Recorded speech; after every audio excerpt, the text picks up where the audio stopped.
Get your weapons, let's rock. There for all my soldiers that we lost in the struggle. There for all the forgotten. Just know that I love you.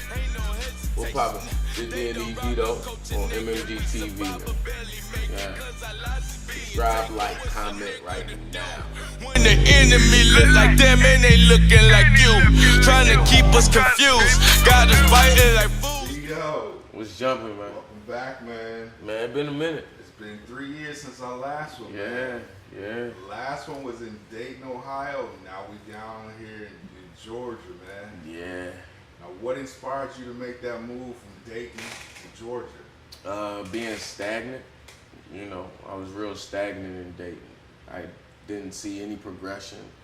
Once Made Man had disbanded, it was like it was back at square one. I had to rebuild, and it's like, what better place to rebuild than the Mecca? You know what I'm saying? Than the A. You know. Now, how do you feel that move has influenced your music? Big influence, man. It's a lot of talented people down here. You know what I mean? And Atlanta don't get a lot of credit that's due. You know, a lot of credit that they deserve, man, because, a lot of the times they start a lot of the trends in the music. You know what I'm saying? Well, lately, for the last 10 years now, they've been starting the trends in the music with, artists like Jeezy, T.I., and then you got, Future, 21 just came out, even Thug, you know what I'm saying, has a major influence on the music. So it's like, Atlanta don't get the due diligence that it deserves, It's influenced my music a lot. It's inspired me to basically try things that I didn't think I would try and do things that I didn't think I would do with the music.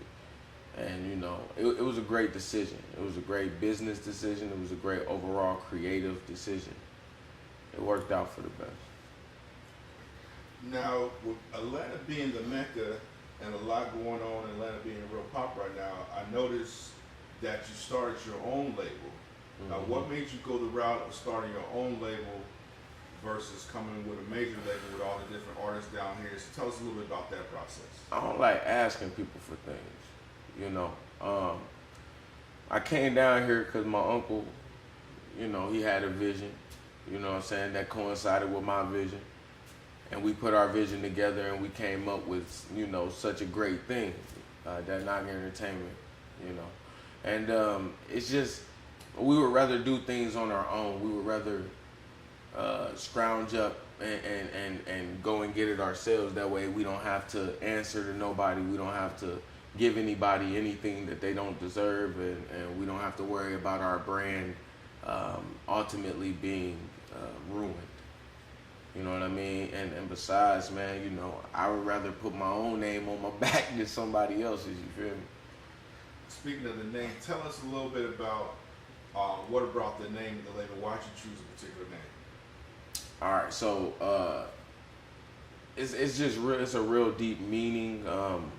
It all starts like it's African culture. You know what I mean? It derives from the very first Buddha to ever be called the Buddha or be considered a Buddha, Sambo.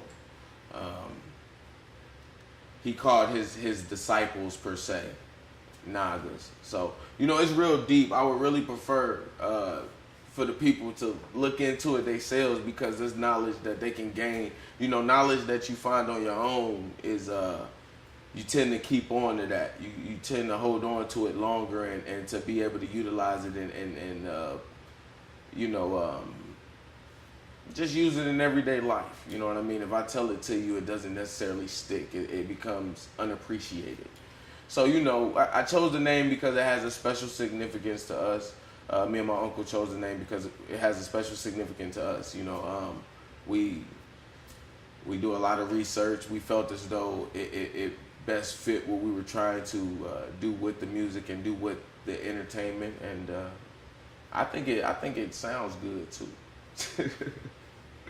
You know what I mean? It's catchy. Yeah.